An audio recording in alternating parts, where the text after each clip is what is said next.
The January 24th, 2011 meeting of the Agenda Charter Committee will now come to order.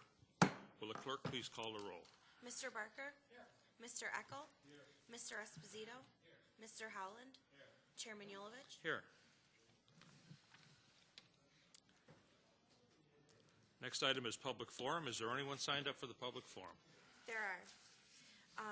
When I call your name, please come forward to the podium. You will have 2 minutes and only 2 minutes in which to address the committee. Please conclude when the buzzer sounds. Thank you. The first speaker is Dave Garrettson.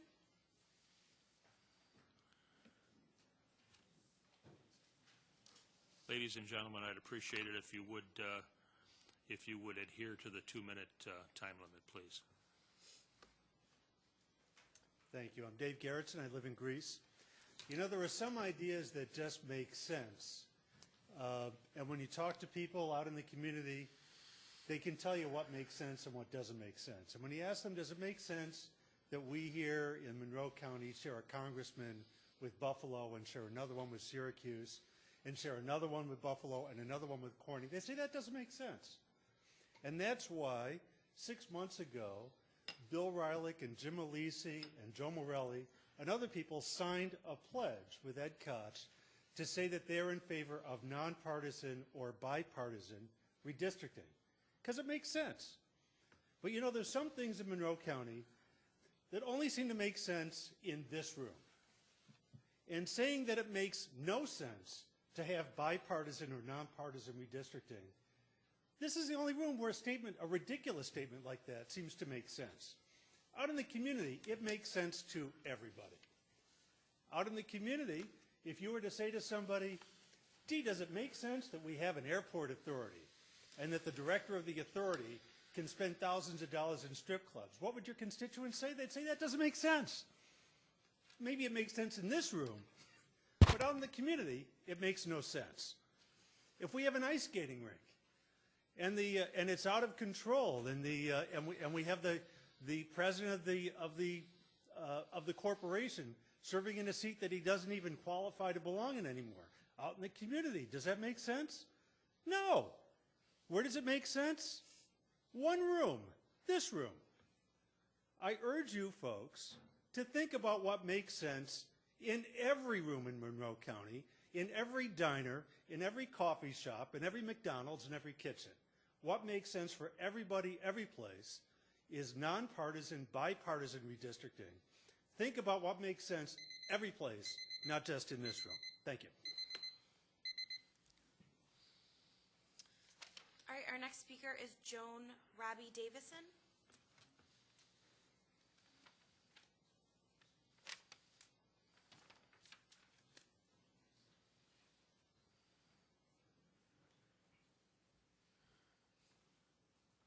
Thank you. Good evening. My name is Joan Roby Davison, and I'm here to ask you to please support independent, bipartisan, nonpartisan, I don't care what you call it, redistricting. It makes sense to respect neighborhoods, towns, villages, rather than to chop them up to meet some other sort of statistical plan for redistricting. I've worked for 20 years in various city neighborhoods, and I can tell you that when the city, for the best of intentions, has gone in and set up little independent planning districts, in some cases they cut through neighborhoods, and it's extremely divisive to the community when you divide neighborhoods and towns in that manner. That's the way we are right now. I'm here to say it doesn't always work all that successfully now.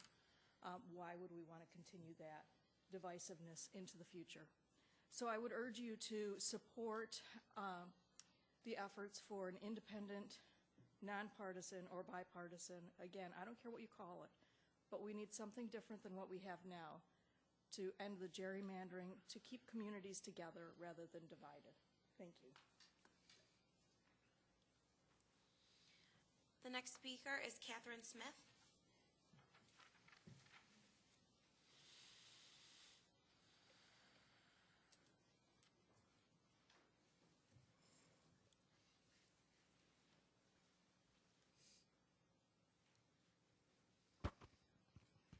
Good evening. If the Agenda Charter Committee recommends to the Monroe County Legislature that the composition of the legislative district revision Commission remained the same in 2011 as it was in 2001, the League of Women Voters Rochester Metro Area believes that the goals of diversity and transparency will not be achieved. We are, of course, not opposed to any of the 5 possible members of this committee serving, but we do believe that additional members would be beneficial. However, if the composition of this commission remains the same, we still believe that there are opportunities to improve the process. The legislature, to ensure that redrawing of the district lines need to be completed in a manner that's nonpartisan, and that reapportionment will provide equal weight to all voters in Monroe County. If there is a partisan distortion of the 29 election districts, voters will be deprived of a very important right. Legislative districts need to be determined by voters selecting their representatives for their competing ideas, their philosophies of governing, not by the configuration of geographical boundaries.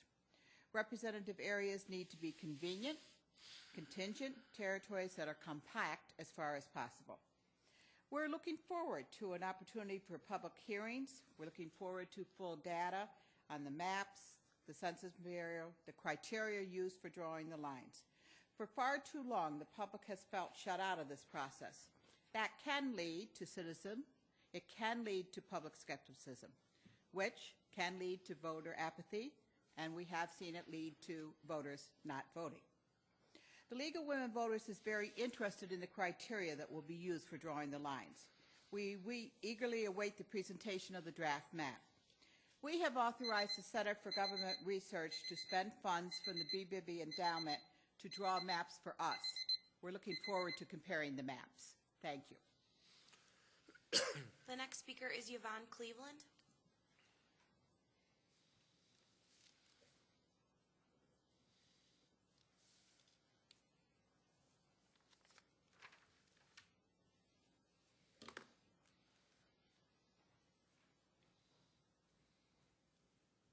Hello. I would just like to say that I would like to see the commission composed of 8 people, and that those people should not be all white men, because Monroe County is not composed of all white men. As an African American and a woman, a voter, a property owner, and a taxpayer who pays all of you people's salaries, I would appreciate having representation. Thank you. The last speaker is Tom Gregory.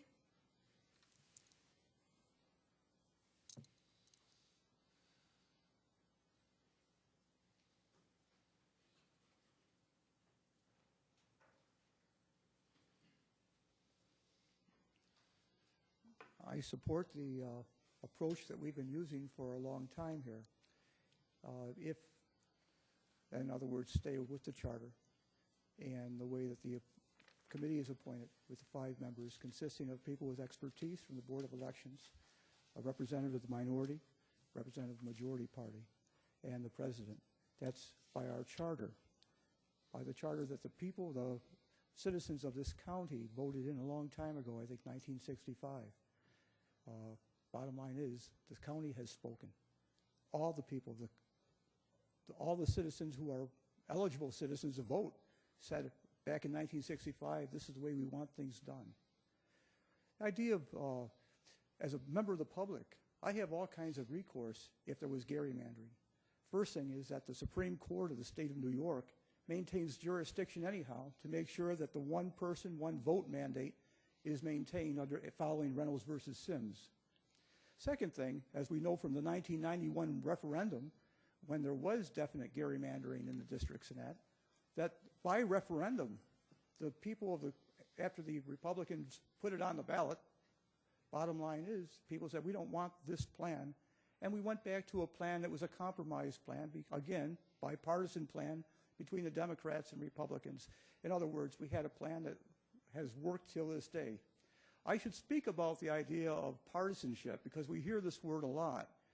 Make a point that the 1981 plan that was put forward by the Republican Party, which at that time was the majority party, following the 1981 plan, we lost the legislature twice. In other words, the plan was pretty neutral. When we start talking about terms like contiguousness, And we talk about terms like compactness, which have to be in there. If you follow New York State court cases, the Court of Appeals cases, we can't just write out compactness because we want to have a bigger area. Bottom line is, the jurists have already stated, population equity, contiguous zones, compactness, and there's a whole lot of other criteria. It's already spelled out for us. All we got to do is follow the course that's been set for us. Thank you. Is that all the signed up speakers? Is there anyone present not signed up to speak that would like to address the committee at this time? Hearing none, the next item on the agenda is the approval of minutes. You have the January 3rd, 2011 minutes before you. They will stand approved unless the clerk is notified of any changes by the end of the day. Next item is new business. Madam Clerk. 11-0003, first tonight. Legislator Esposito, I set the agenda, and it's been a long-standing precedent that the president's number is always first, and I intend to leave it that way. So we're going to take them in order. Okay, the first item is 11-02, recommending the reconvening. Moved by Legislator Barker, seconded by Legislator Howland. Is there any discussion? The maker of the motion is here tonight, President Adair, who is also an ex officio member of this committee. So if you'd like to speak, sir, you may. Thank you, Mr. Chairman. And I want to thank the members of the committee, too, tonight. I want to address them about my referral regarding the recommendations of reconvening the Legislative District Revision Commission. And I think it's pretty clear when you take a look at the referral. The commission's membership is set in, and I won't bore you with this, but it's Section 2C-12 of the Monroe County Charter.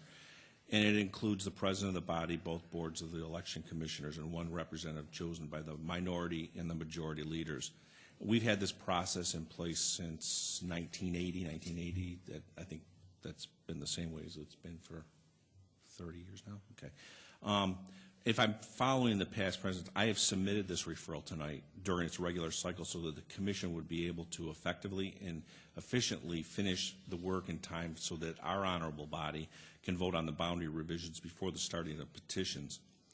I do want to take a moment just to clarify a few things in this referral. Number one, this in no way does my referral indicate my opposition or support to the revisions, to the proposed revisions on the district redistricting commission. Rather, it's my duty as the presiding officer of the legislature to submit this referral to allow the commission's work to be completed in the legal window in which it is obligated. And two, the second part of this that I want to know is that this referral does not eliminate the ability to discuss or debate Legislator Esposito's referral tonight. So with that said, I submitted the referral. If there's anything that anybody would like to ask me at this time, I'd be happy to do so. Is there any further discussion? Legislator Esposito. Thank you very much, Mr. Chairman, and thank you, Mr. President. Understanding that it's your prerogative to set the agenda, I'd just like to ask why this referral is being taken up before one that would change the process with which the commission is being named right now. It actually has no effect one way or the other. I just think it would be logical to take up a reform proposal that would change the commission before we name a commission. Well, we use the precedent that the president's number always comes first, and that's the way I set up the agenda. So, okay, so to you, Mr. Chairman, so the precedent is whenever the president introduces a referral, we put that at the beginning of the packet. Is that what I'm to understand? That's correct. Okay, thank you very much. Still believing that we should take up the reform measure first, I'd like to move that we table this referral till after we deal with the next item. Second. Is there any discussion on the there's no discussion on the amendment. All those in, no, we can't do it that way. We better do a roll call vote. Okay, Mr. Barker? No. Mr. Eckel? Yes. Mr. Esposito? Yes. Mr. Howland? No. Chairman Yulovich? No. 2 to 3. Fails. Is there any further discussion on the original motion? Legislator Esposito. Thank you, Mr. Chairman. Despite the longstanding practice to have this existing commission in place that names 5 individuals to be the Legislative District Revision Commission. Obviously, with the next proposal we'll take up, I believe that a reform to the charter and to that commission is in order. Therefore, at this time, I'd like to move to amend this referral to substitute it with the next item, referral 11-0003. Second.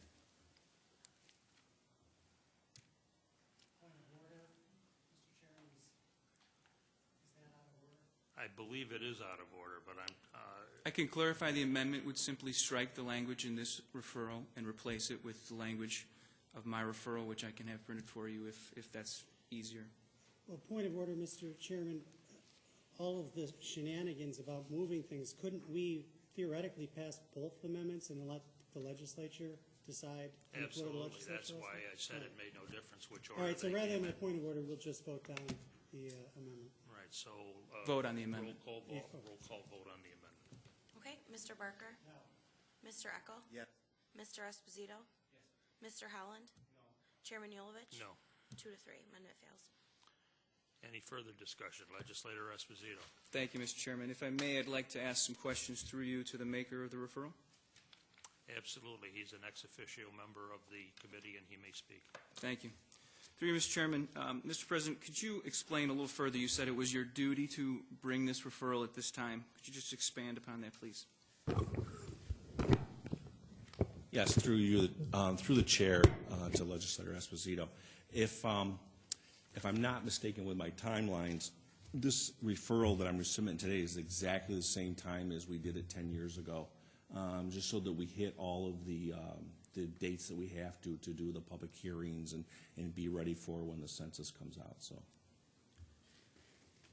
Okay, and through you, Mr. Chairman, to the President, do you know in past redistricting years when this referral came before this body, were there proposals before it to reform that process?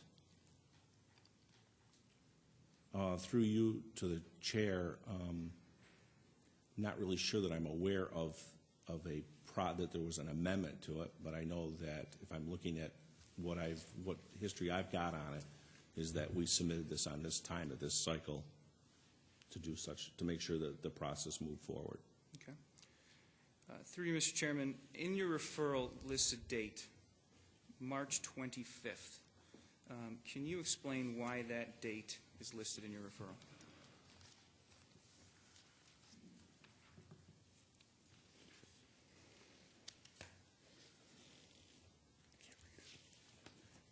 Yeah, hang on a second. Through you, I can't.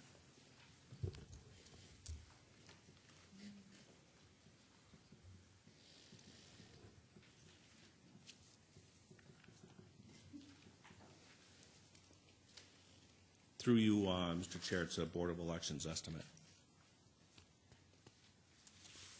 to get everything completed on time for when the census data comes out, right? I'm sorry, through you, Mr. Chairman. Say that again, please. For when the census data comes out, it's an estimated time from the Board of Elections on when we would be able to hit the mark so that we've got everything out in time. Okay. So through you, Mr. Chairman, on March 25th, the U.S. Census Bureau is expected to release the local census data from 2010 that will allow this commission to complete its work. Is that what the date signifies? That would be correct. Through you, Mr. Chair. Okay. And through you, Mr. Chairman, given that that's more than 2 months away, don't we have ample time to appoint the commission and have it do its work, given that it really can't do anything until March 25th anyway, that would allow us to fully consider a reform proposal to change the charter rather than appoint the commission at this time? Through you, Mr. Chairman, not really, because what's going to happen is if this referral and the other one, if this one goes to the full ledge next week and we do that, we're going to have to set the public hearings. We're going to do the tabling motion, set all that stuff. So it's really the same timeline that we did back in 2001. So.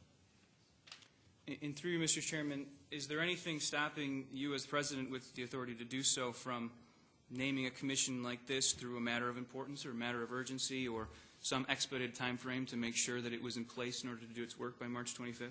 Through you, Mr. Chairman, is my opinion and it is my prerogative. I can certainly could do that. However, that trying to keep this on target and doing what we're supposed to be doing as a legislative body, I have picked the exact same date as we did 10 years ago so that both sides would be fully aware of what we were doing. Very well. Thank you, Mr. President. If I may continue through you, Mr. Chairman, many people in the conversation about redistricting in light of the proposal I've had out there for a few months now have called the current process bipartisan. And no doubt does it include members of both the Republican and Democratic Party. However, I take exception to it being played out as bipartisan in terms of being fair. I'd like to ask you through you, Mr. Chairman, to the President, why the text related to the minority position is different from that of the other appointments in this referral. Through you, Mr. Chair, that is because of the request of the minority leader. And through you, Mr. Chair, do you know why the minority leader requested that? Through you, Mr. Chair, I have no idea. Okay. And through you, Mr. Chairman, to the President, how much notice did you give the minority leader to make his appointment? Through you, Mr. Chair, whenever I submitted it that morning, that's when he got it. Same time that everybody else got it. Could you clarify that through you, Mr. Chairman? Well, through you, Mr. Chair, I was time stamped that day and it went in. I'm not really sure what. I don't recall when I called the minority leader on that. Through you, Mr. Chairman, to the President, is it fair to at least say you didn't call the minority leader until the morning of that you put in this referral to name the commission? Through you, Mr. Chair, I'm not sure. I'd have to check my records. Okay. And through you, Mr. Chairman, do you recall how much notice you gave the majority to name their appointee? That would have been through you, Mr. Chairman, the same amount of time. I did it both at the same time. Thank you. Through you, Mr. Chairman, to the maker of the referral, redistricting obviously becomes a very popular subject every 10 years, and this year it's been, this past year, particularly in last campaign season at the state and federal offices, became a very hot topic given the overwhelming feeling in the public that the current process leads to gerrymandered abuses similar to some of the congressional districts that were mentioned in public input, as well as state and local districts as well, in my opinion. And so I thought I'd take this opportunity to ask you, Mr. President, through the chair, if you felt that the process used by Monroe County was in need of any reform whatsoever, or if it was completely fine as is. Through you, Mr. Chair, I think Legislator Esposito is asking me for an opinion, and I guess as the maker of the motion, I'm going to say this. I made this motion tonight to continue to keep doing what I'm supposed to do in my office as president, and that is to continue to make sure that we follow the county charter and county code. So at this point, I think it's a moot point of what my opinion was on it. I'm just following basically what has been done in the past as far as it is. Thank you. I don't think, as the president and the maker of a referral, your opinion is a moot point. And through you, Mr. Chairman, I'd like to ask the maker if he considered any changes at all to the existing Legislative District Revision Commission before submitting this referral. Through you, Mr. Chair, no, I did not. And through you, Mr. Chairman, to the maker, do you support redistricting reform at the federal or state level?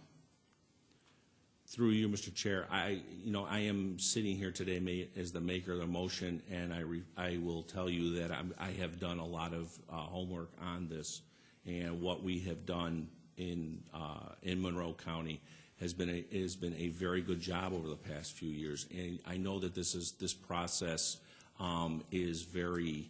By saying that we're going to redistrict or reform redistrict, it becomes a very a good catchphrase to say. However, I looked at the past practices of what we've done, and there are certain things that I think that don't necessarily always come out when it comes to redistricting about what the size of the districts have to be, what districts we have to follow the 110% percentage on towns and things like that. So there's a lot of things that, even though it sounds good, I think there are certain factors, and we'll wait until we see the numbers come out from the census data. But I mean, there are certain things that are going to make sure that we have fair districts. Not only will we have fair districts, and it'll be a proposal. The proposal will come before the full ledge. They will vote on it. The public will have a forum in which to talk about this. So I'm not uncomfortable with that. We don't have a good process at this time already. Thank you very much. I appreciate your diligence on the matter and hope that all of our colleagues do the same thing when considering both of these referrals and going forward, however the lines are drawn. I would just ask through you, Mr. Chairman, to the President again, do you support redistricting reform, and I can be more specific, of an independent, nonpartisan panel nature at the federal and state level? Excuse me, I was about to point of order this myself. What the referral says is they're setting up the commission the way it has been, and he's doing it in a timely manner so that it can move forward. His opinions on redistricting should have nothing to do with it, and I'm going to find that out of order. You want to object to that, that's fine. But No, I won't object to that. I get that point. I certainly disagree that as the maker of referral, President, doing your duty or not, the opinions of the legislators of this body are what we're supposed to share as we're elected to do that when we're debating these matters. And I think I find it ironic and suspicious that there is no opinion on the matter from the President of this body. I won't appeal the decision. I'll move on. Is there any further discussion? Yes, sir, Mr. Chairman. I'm through with my questioning at the moment, but I'd like to speak to the referral. Obviously, I've made it clear from my original motions, I think it's premature to consider naming a commission before we even debate the process by which it's done and the potential changes to the commission in our charter. While I respect the President's duty to make sure that this body runs in a timely manner and something of such critical importance, I also find it to be emblematic of the hyperpartisanship that runs in this chamber, that we would have a proposal put forward to continue to the current process to name the commission when everyone in this body is well aware of the fact that we were having an ongoing discussion about changing the process.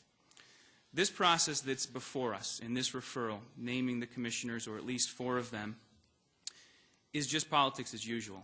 It's not what people want right now. We know that this process will lead to the continuation of the status quo. We know it will lead to the lines being drawn by the Republican Party because they happen to be in control right now. We know this will lead to gerrymandered districts and new districts that will protect incumbents and disadvantage opponents, where the only, or certainly top priority, will be to strengthen the Republican majority, not serve the community. This process, the one we're voting on right now, in the previous 10 years, has led to only 4 incumbents losing re-election out of 88 general elections. That's not accountability, that's not competition, that's not transparency. This process is also emblematic of what's wrong with the hyperpartisanship in our society. By no means is it limited to this body. When you have gerrymandered districts using the process that we're about to vote on, the results will be more safe Republican and safe Democratic districts. The safer the district, the more extreme the representation becomes, which provides less motivation for people to reach across the aisle, to collaborate and compromise with each other, exacerbating the polarization of our honorable body, our politics, and the discourse in our country. We need to put the people we serve ahead of partisan politics. Simply put, it's a conflict of interest for legislators to draw their own lines. As a government, as a legislature, as legislators, we should root out conflicts whenever they exist, because they can lead to abuse, corruption, and scandal.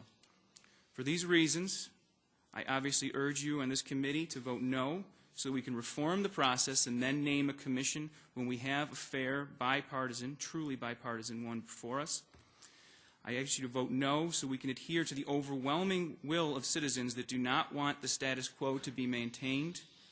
And I urge you to vote no so we can move beyond that status quo to improve our democracy. Thank you, Mr. Chairman. That's all I have on this referral. Is there any further discussion?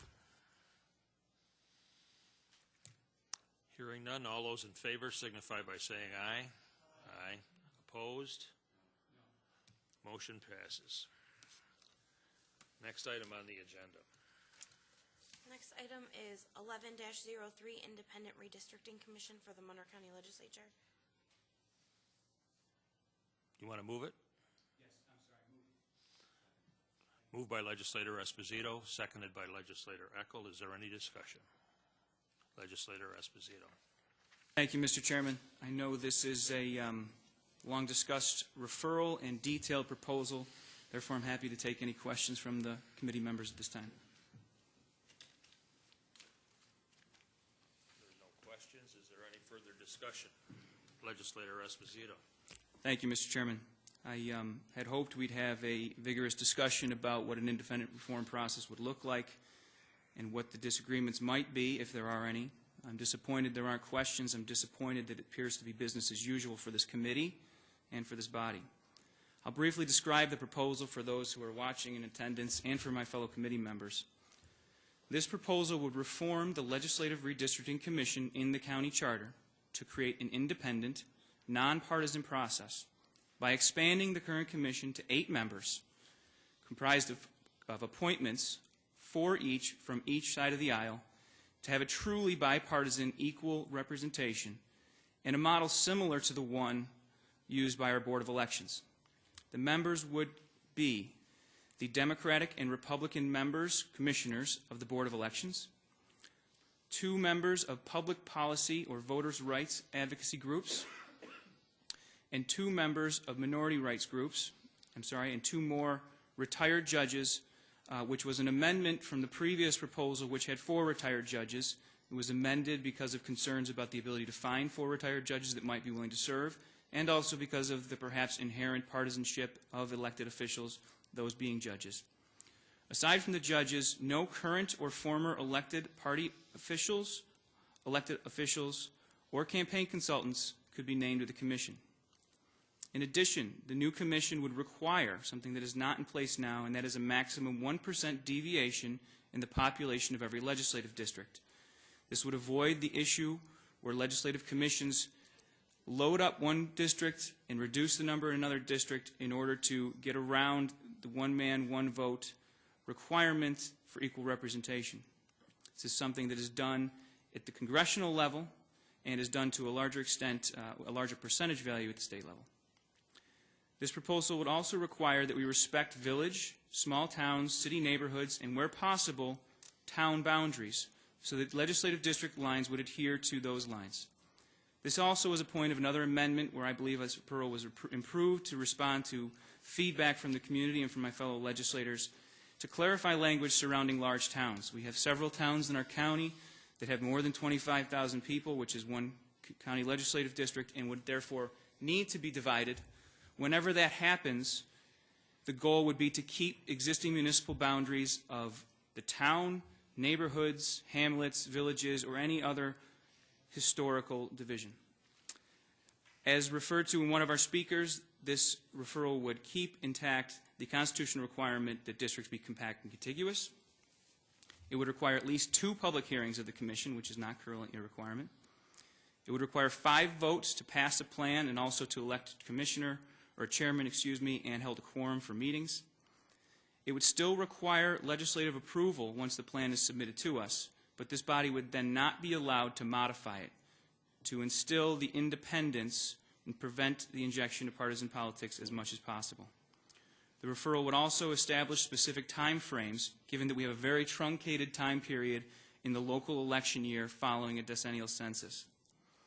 And one other point that was also a new amendment, which I believe is very key, and that is this referral would prohibit the use of any voter registration data, such as party enrollment or voting history, for consideration by the commission. And I think this is paramount given the fact that districts should be drawn based on census data, based on geographic divisions, historical communities, and municipalities, without regard to where people live of a certain party and where people vote and what their voting trends are.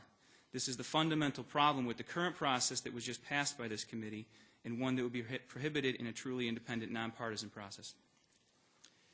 This proposal enjoys overwhelming support. The issue of independent, nonpartisan redistricting is supported by 65% of New York residents. That, according to a Quinnipiac poll last year, and I believe it would be even higher now that the issue of redistricting is more in the forefront. As an example, this issue was named as one of the top 5 priorities for the incoming Cuomo-Duffy administration in a recent poll right before New Year's Day. In further proof, 141 of 212 state legislators signed the New York Uprising Pledge alluded to by one of our public input speakers, including chairmen of both major political parties in this community. Both happen to be Assemblyman Joe Morelli and Republican Bill Rylick. Governor Cuomo has pledged to veto any state plan that is not the result of an independent process, truly highlighting its importance. The independent mayor of New York City recently issued a new report called No Labels, which highlights the need for an independent, nonpartisan redistricting process to help our democracy rise above the partisanship that holds it down. Locally, there's a coalition of groups that have supported this, including the League of Women Voters, Citizens for Better New York, Metro Justice, National Organization for Women, Center for Governmental Research, and others. Many have spoken here before this committee. That coalition has also handled a petition drive that has over 700 citizens who've signed a petition in support of this effort, which is no small undertaking given the issues that come before this county. Despite all this, the Republican majority of this honorable body remains obstinate, again putting party above all else. Amazingly, the minority leader of this honorable body dismissed this proposal as whining before he even read it back in November. Yet still, there have been some legitimate concerns raised. This proposal, and I'd like to address a few of them, this proposal would still allow for voter referendum of any redistricting plan if the lines are contested, which is an important aspect of county and local legislative redistricting that does not exist at the state or federal level. And that's an important safeguard that will remain in place to make sure that any panel does not get hijacked or railroaded off in a direction that the community does not think is best. This proposal does not denote any specific advocacy groups. I find it troubling that some of the public comments from my colleagues raise questions about the validity or the motives of some of the groups who are good government policy advocacy groups in this community. Those groups are not named in this. It just simply states that each side of the aisle would be able to reach out to any group that qualifies to make appointments to this commission. The goal of this process is not to create evenly divided Democratic and Republican districts, which was also a comment that I heard that I thought was at least reasonable. The goal should be to draw districts without regard to party. I think we'd all agree that there's no way to make all of the districts in this county completely competitive on a year-to-year basis, given the enrollment disadvantages in different parts of the county. However, that should not be a consideration. If we remove party registration, enrollment, and voting history from considerations, we would have more accountable, more natural districts, which should be the goal to provide fair representation. I'll be the first to admit that no process is perfect. This proposal would not have a process that is completely devoid of human opinion or some degree of partisanship, or certainly the agenda of the appointees. However, we don't need to look any further than our own Board of Elections to show that a truly bipartisan model can be accomplished. Reapportionment should be viewed in the exact same manner as the administration of elections. It will be incomprehensible to any of us, and any American, to have the majority party of the government in control of elections. We should look at reapportionment the exact same way. I believe strongly there is no public good served by gerrymandering through the current commission process. All that we have is unchecked political manipulation and abuse. And any study of past county redistricting fights will make that abundantly clear. We need to remove the shenanigans and avoid the conflicts of interest that are inherent in having legislators draw their own lines. An independent process that is nonpartisan as possible to redraw the lines is what we need. It should not include politicians of any stripe with a personal or political stake. It should not consider voter registration or the residency of incumbents or potential challengers. There is a place for political partisanship. It's in our electoral campaigns. It is not before those campaigns exist and begin by undermining voters' rights when drawing the district lines.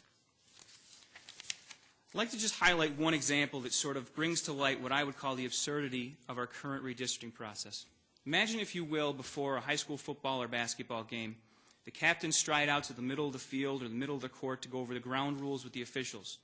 At the last minute, the visiting team learns that the home team has unilaterally made all the rules to their own advantage.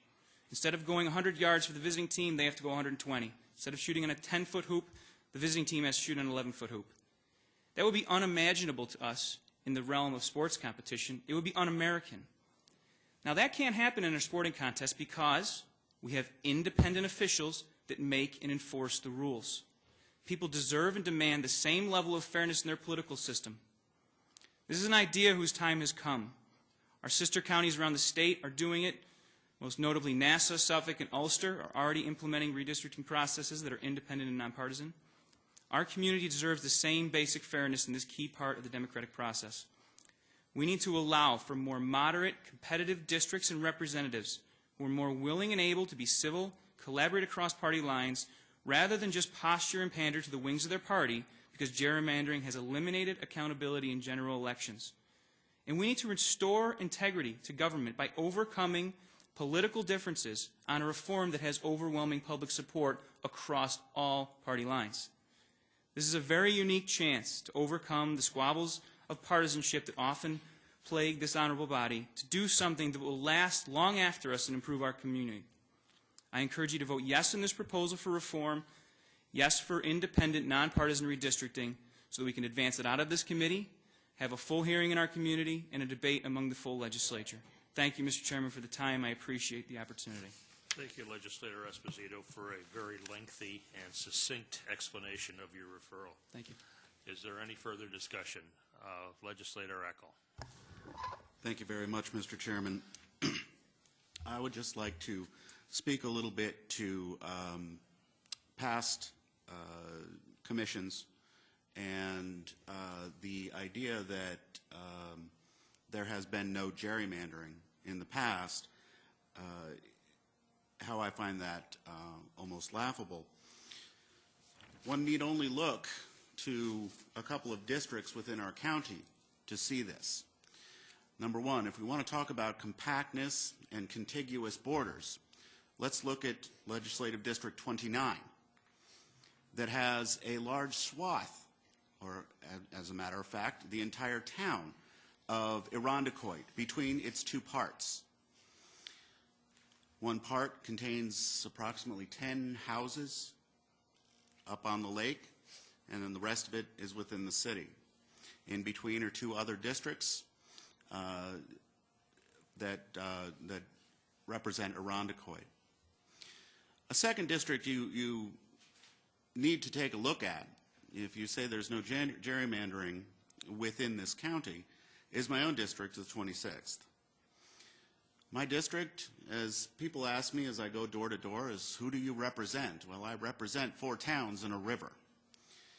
I represent a small piece of Maplewood in the city, which is about 60% of my district. I represent a small portion of northeast Greece, one ED in, northeast Gates, if you excuse me, one ED in Greece, and then we have to meander across the river and take 6 EDs out of Irondequoit, including one that is comprised mostly of a 200-foot wide strip up the east side of the river to the old Stutson Street Bridge that contains 3 people. When walking door to door, people wonder, how did that happen? And I say, that's the way the lines were drawn. This is how I do it, and I take it and I give it my best shot to represent an incredibly diverse group of constituents. And I think my past election results have shown how well I do. But the fact is, we continuously talk about contiguousness and compactness. And I find that within looking at that district, that there is neither of those. The other matter I want to bring to everybody's attention is that 1 week prior to the final vote on the lines of the district, a legislator about 2 weeks before had announced, or not a legislator, excuse me, a citizen about 2 weeks before had announced that he was going to run for election. A week prior to the vote on the district, the lines had changed suddenly within 1 block of his house, districting him out of the district he was going to run for. Surprisingly to all the other people who watched this happen, he moved. And he won the election. The fact is that if we look at the past, those are just 2 small examples of what can happen.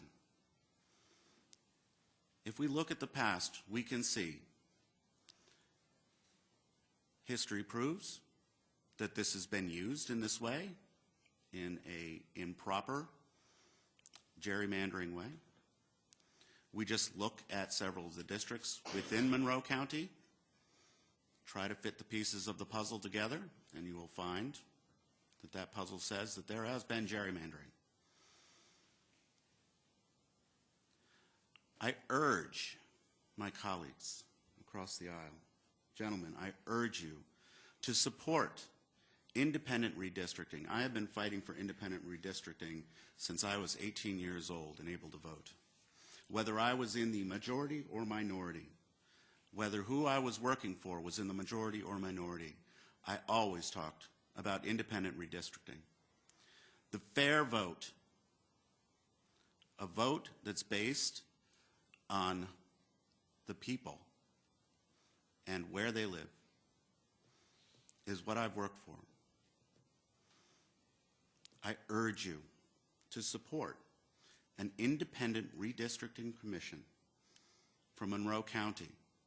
Let us show in Monroe County that we believe in the people who have come here to speak, in the people who have signed petitions, in the many, many people I have spoken to on the phone, received emails from, received letters from,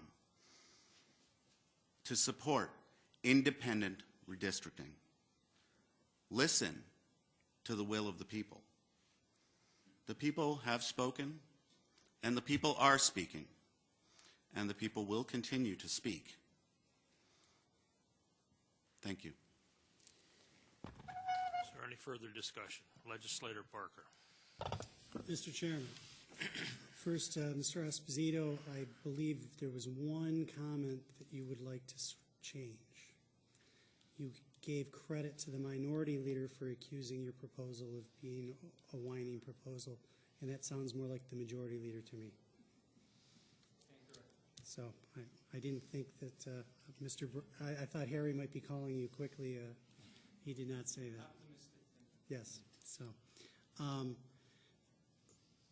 I would like to explain. I will be voting against Mr. Esposito's proposal, even though I was impressed, as always, with his passion and with his clarity of his arguments, and duly noted that many of the comments that you and I discussed back on January 2nd that you touched on in there, and I did listen. As I said on January 2nd when we spoke, I believe that this proposal takes it out of the hands of the legislators, where I believe it's duly responsible. It's our job to do this. I believe that giving over power to commissions of appointed people, and as great as that sounds, I just don't see the term independent is the term that always gets to me. And I don't see how that can happen. It's our job, it's our responsibility. And in the end, it's the voters that will make the decision anyway. I remember 1991, Mr. Chairman. I remember in 1991 when the process didn't work, and the lines were drawn in such a way that the majority of the citizens put it up for referendum and voted 2-1 to redraw the lines again in 1992. And we have that ability this time. If that happens, if the commission that we just voted to appoint comes forward again and puts something forth that's frankly isn't what the community wants, the community will get rid of it. They've proven that they will do that. They did it in 1991 when the proposal was put forth that just didn't fit what the county of Monroe wanted. If there was a grand gerrymandering plan out there, the people drawing the lines haven't done a very good job. The last majority party member to defeat a minority member, the last time a Republican won to beat a Democratic incumbent, I believe, was sometime in the 1990s. One time. And frankly, with term limits, Mr. Chairman, it's become the average membership duty here is 4.5 years that people last here with the term limits. If you look at when I got here 7 short years ago, Galvin Lee is the only Democrat that's still here from when I got here, and Mark Cassetti and Jeff McCann are the only 2 Republicans left. The term limit has done as it's supposed to. It moves people in and out of here. As far as with the 29 districts, I would say, and I'm not a political operative and I'm not an expert, but I would say out of the 29 districts, with the exception of the districts that sit within the city of Rochester, maybe Brighton, and maybe Mr. Colby's, but that's just because it's Mr. Colby. All of the districts are competitive, and were proven 2 and 4 years ago with all the money that was spent by both parties to keep control of the legislature. So, as high-minded as I think Legislator Esposito's proposal is, I don't think that it works. I don't think it will work, and so I'm going to vote against it. Thank you, Mr. Chairman. Thank you. Is there any further discussion? Legislator Howland. Mr. Chairman, I received one email about this. I received one email about this proposal since it was first put into the newspaper. And to keep my remarks short, I would like to read my response to that email because it was someone that was encouraging me to support Legislator Esposito's proposal. I would also like people to listen to many of the points I made in the letter because I heard many of them in Legislator Esposito's speech, even right down to some of the words like shenanigans that I used in the letter to respond to her. So I wonder if this person might not have been someone who was trying to get information from me to take back to the people making this proposal. Dear Mary, thank you for your email regarding redistricting for the Monroe County Legislature. As you pointed out, I pride myself regarding my independence and try to look at both sides of an issue. As I understand it, Legislator Esposito has brought his plan forth to cure 2 ills. One, he'd like to divide the county so there are more competitive races, and we've heard that tonight. And 2, he would like to be sure that no community, city, town, village, or neighborhood be divided so their political strength is diminished. These are 2 noble goals, but you cannot accomplish the first without destroying the second. This is because Democrats are centralized more in the city and Republicans are located more in the surrounding towns. The Voting Rights Act of 1965 was passed to ensure that voting rights of all in the Supreme Court decisions of Thornburg versus Ginglas, the League of Latin American Citizens versus Perry, and Bartlett versus Strickland ensure that the power of voters is in a homogeneous community are protected. I believe the current process ensures this as well as any. Indeed, when I was sworn in last January, the legislature was divided 15 to 14. You cannot get any more equal than that. If after the districts are drawn, someone believes shenanigans have taken place, the people have the right to sue or petition to set the districts aside. In 1991, this actually happened where the districts were put to referendum, defeated, and had to be redrawn. I also believe a nonpartisan committee of 10 people would be hard to find. These people would be chosen by the same people who do not want drawing the district lines. Even the suggested retired judges would probably still have a bias for the party that got them elected. Finally, the use of an even number on the committee, 10, may slow the process to a crawl, causing even more political bickering. Mary, I will remain open to all the arguments until it is time to vote. At this time, however, I have not been convinced that Legislator Esposito's plan would not have the same concerns that our current one has. The best protection against partisan redistricting is our right of petition once the redistricting is done. So, as you heard, many of the things that were in this letter were mentioned by the legislator. The idea of not having districts drawn, or having districts drawn without looking at the voting registrations would completely eliminate the idea of having competitive districts. And I think the Supreme Court has done that also by the decisions they've made to protect the people in the areas where they have a like belief. And I do have to question if there hasn't been some changes in Legislator Esposito's position, because in December 22nd, 2010, it is mentioned in an article, the process, because lawmakers would have to appeal to districts that have comparable numbers of Republicans and Democrats. Well, you don't get comparable numbers of Republicans and Democrats without looking at the voter rolls. So I guess I am a little bit confused what they are looking for here. Are they looking to protect like areas, like villages, towns, and neighborhoods, so people don't lose or their voting rights aren't diminished, or are they trying to have more competitive races by equaling the number of Republicans with Democrats, which would cause districts to be drawn like spokes on a bicycle wheel, which I don't think anybody would like. Thank you. Is there any further discussion? Legislator Esposito. Thank you, Mr. Chairman. I'd like to thank both of my colleagues for their points. I would like to clarify Mr. Holland's last point. It is not inconsistent to say if you don't use party enrollment data that you will get competitive districts with even numbers of Democrats and Republicans.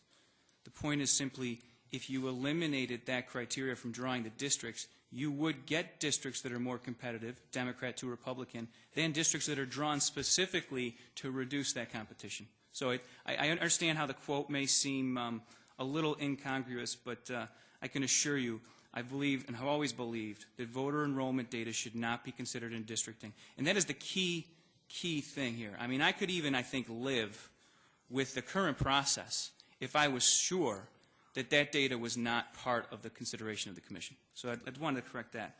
And I'd like to also thank Legislator Barker for his opinion. It's hard to argue with someone who's elected to a body like this and doesn't want to abdicate their responsibility on something as important as this. However, I will say it is not lost on me the irony of the fact that this body continues to abdicate a lot of its responsibility from the actual governing and business of county operations to LDCs, to authorities, and to other entities so that they're outside the purview of this legislature. And on an issue when we have a direct conflict of interest, we're unwilling to do the same thing. So that would be my argument to that. By no means is an independent panel going to be perfect. I understand your skepticism that someone will take that and hijack it for some ulterior motive. However, there is a lot of precedence in this body for creating commissions and boards to do things that we feel can be done better than this body. I disagree with them more often, particularly when it comes to the operations of important county functions. I do not believe that is the case when legislators have a conflict of interest in putting their party and their personal reelection paramount instead of the proper way to divide districts in this county. So I thank you for the points. I did reflect a lot of them, obviously, over the last few months. There's been lots of discussion. There's been lots of back and forth. There's been comments in the paper that I've tried to react to as straightforwardly as I could. I can assure you I did not take any letters or emails for the purposes of forming an argument from anyone else. I have reached out as many times, as many ways as I can and could think of over the last few weeks or months because I believe this really is an opportunity for us to put the community first, party second, and improve our democratic process. And that's what this is about, and that's what it'll continue to be about regardless of the vote here tonight. So thank you, Mr. Chairman, for the time. Thank you for your thoughts and for the opportunity to clarify some statements. Legislator Howland. Mr. Chairman, just one short comment. Through you, Mr. Chairman, Legislator Esposito, I certainly appreciate your clarification of what you meant by trying to have competitive districts. But I am still a little bit confused because as long as we are drawing districts to keep like people together, people with like beliefs or like needs and things like that, you're going to have people vote more one way than another, and you're going to have people being reelected again and again. And I think Mr. Barker made a good point saying that the term limits took care of this. Legislator Esposito. I appreciate that. As I said in my comments, I don't think there's any way we could divide up some portions of this county to have competitive elections. There are just too many places where residents have like mind with regards to their political affiliation and their voting habits. The point is just in those other places to not draw the line specifically to avoid that competition, and that's what happens right now. So we can certainly disagree on that point. I think it's very clear from the history of redistricting at all levels that that's what happens. Because voter data is used as the paramount piece of information, districts are drawn to find certain voters to avoid what would otherwise be more competitive elections in communities. Thank you, Mr. Chairman. Is there any further discussion? Legislator Eckel. Thank you, Mr. Chairman. I just wanted to reiterate a couple of things that have been said tonight that I feel that our job is not to draw lines every 10 years. If our job was to draw lines for every 10 years, our terms would be longer than 10 years. Our job is the fiduciary responsibility of this county, to run this county in a proper manner, to run it without giving up our responsibility. So please, again, I ask you to reconsider your opinion. We have done everything we can to reach out, to answer questions, to allow time for this to be looked at, read, for questions to be brought forward. We've done everything we can to show that we want to work with you. Please reconsider and vote yes for independent redistricting. Thank you. Any further discussion? Legislator Esposito. Thank you, Mr. Chairman. I'd like to make one final comment, if I may. Recognizing from my colleagues' intention to vote no, I guess I'm just appealing to you. But I would certainly put forth the same offer I've put forth for the last few months. Until March 25th, when this commission has to do its work, I'm open to discussion about any process that would change the current partisan redistricting process to be reformed, to be more independent and more nonpartisan than it is, and to remove the conflict of interest of having legislators serve. That offer stands. If people don't want judges on there, that's fine. If they don't want public policy advocacy groups on there, that's fine. I'm open to suggestions. I've not heard many. I'm hopeful that I will still hear some, and I would continue to put that offer forward today, before this vote, and going forward before March 25th when the commission gets to work. So thank you very much. I appreciate the debate and the points that have been made. I urge everyone to vote yes for this referral. Any further discussion? Roll call vote. Mr. Barker? Mr. Eckel? Mr. Esposito? Mr. Howland? Chairman Yolovich? No. 2 to 3. Fails. Motion fails. Next item on the agenda. Next item is referral number 11-15. Moved by Legislator Barker, seconded by Legislator Howland. Is there any discussion? Hearing none, all those in favor, please signify by saying aye. Opposed? Motion carries. Are there any other matters to come before this committee? Seeing none, there being no further business, the January 24th, 2011 meeting of the Agenda Charter Committee stands adjourned.